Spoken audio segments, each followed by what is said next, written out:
Identification of a limiting reactant में students हम practically एक और एग्जांपल सॉल्व करते हैं। एग्जांपल नंबर 1.7 सेज कि magnesium metal reacts with sulphur to produce magnesium sulphide. How many grams of magnesium sulphide can be made from 1.5 grams of magnesium and 1.5 grams of sulphur by the reaction. यानी कि हमने grams calculate करने हैं magnesium के। तो students हमें mass given है magnesium का भी और सल्फर का भी, तो हमने क्या किया कि हमने नंबर ऑफ मोल्स पहले ही कैलकुलेट कर लिए। ठीक है, अब नंबर ऑफ मोल्स हम कैलकुलेट कर चुके हैं तो स्टूडेंट्स इसमें हम सबसे पहले हम क्या करेंगे कि लिमिटिंग रिएक्टेंट कैलकुलेट करेंगे। अब लिमिटिंग रिएक्टेंट कैलकुलेट करेंगे, सबसे पहले हम कैलकुलेट करेंगे नंबर ऑफ मोल्स जो कंट्रीब्यूट करें मैग्नीशियम सल्फाइड की तरफ।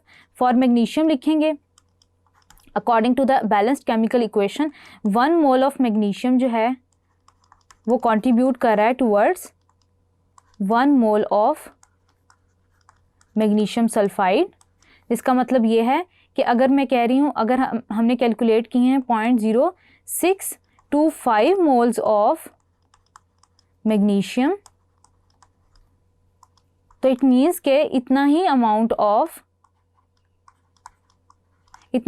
Of magnesium sulphide in moles produce हो रहा होगा। बिल्कुल इसी तरह 1 मोल है सल्फर के लिए और 1 मोल ही एज अ रिजल्ट आपकी प्रोडक्ट बन रही है, तो उसके लिए भी वही वैल्यू होगी, यानी कि नंबर ऑफ मोल्स की सेम वैल्यू होगी। 0.0468 moles of sulphur will be contributing about 0.0468 moles of magnesium sulphide. तो स्टूडेंट्स अब आप कंपेयर कर लें कि लिमिटिंग रिएक्टेंट कौन सा होगा। आपके पास जो लिमिटिंग रिएक्टेंट होगा वो होगा सल्फर, क्योंकि वो least number of moles contribute कर रहा है towards that of product.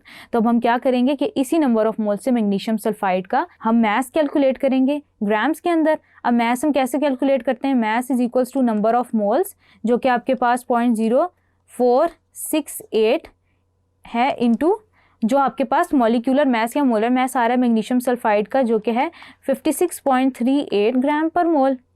Calculate करेंगे 0.0468 multiply by 56.38 which will be equal to 2.63 grams. यानी कि हमारे पास जो प्रोड्यूस हो रही है प्रोडक्ट, जो कि मैग्नीशियम सल्फाइड हमारे पास प्रोड्यूस हो रहा है, वो हो रहा है तकरीबन 2.63 ग्राम्स।